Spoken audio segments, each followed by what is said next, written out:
if you wouldn't mind just introducing yourself, giving Sure. your little spiel that you just gave me to the camera. All right. Yes, sure. So my name is Larry Moffit. I'm an American living in Brussels, Belgium. I'm here at COP29 officially as a delegate of the Press Club Brussels Europe, which is an observer NGO since COP26. And I'm also a climate activist, supporting a number of campaigns, including the fossil fuel non-proliferation treaty. If you could say you had one specific goal or one specific path that you're kind of following at COP, like any specific negotiation, I know everything's kind of around finance. Is there one specific divestment that you would like to see happen, or are you kind of just more abroad wanting to just see some turn away from fossil fuels? Right.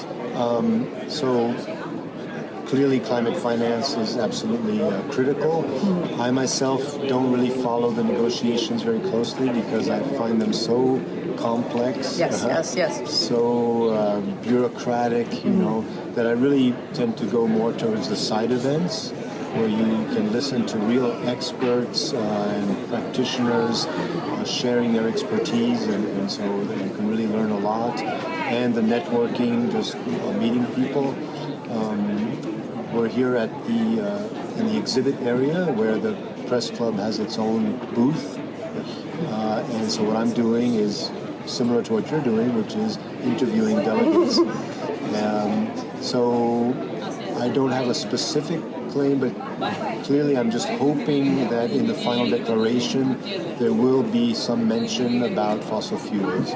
Last year, COP28, there was this sentence, transition away from fossil fuels instead of phase out. I don't think we're going to get anything stronger than that, considering that the presidency is held by Azerbaijan, which is just as the United Arab Emirates is completely dependent on oil and gas. Mm-hmm. So, and in terms of finance, I just see the two camps so far apart on what they call the quantum. Yeah.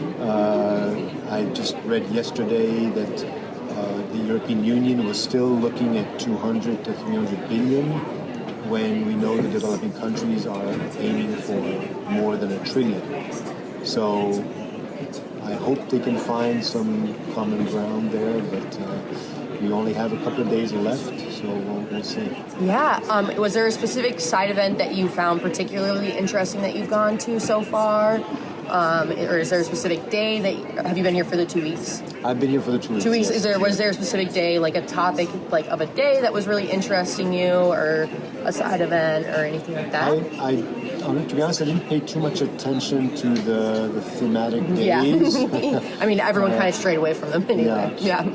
Well, I mentioned two things. I think I'm very glad to see a lot of attention now on health.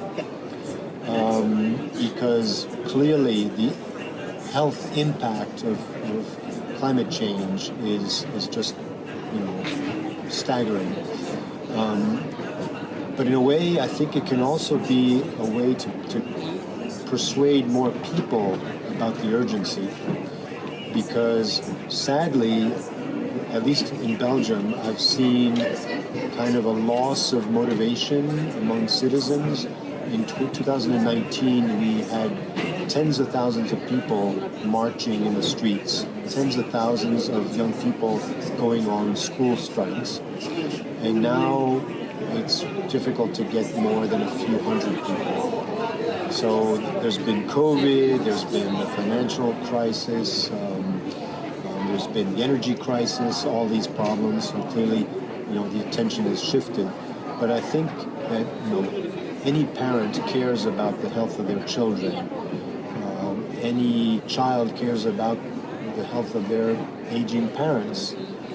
So if we can really get the message across about what the impact can be of these heat waves and the spread of tropical diseases and air pollution.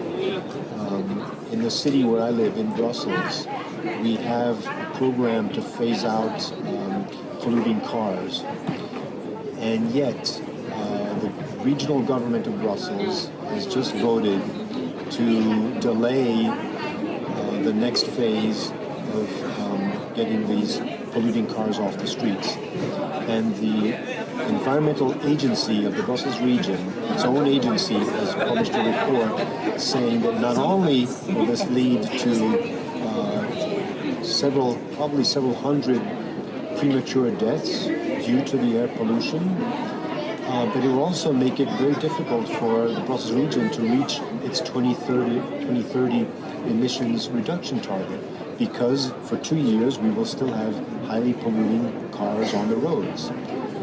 So I think if more people understand the health impact, there will be greater pressure from citizens on governments to move faster on climate policy.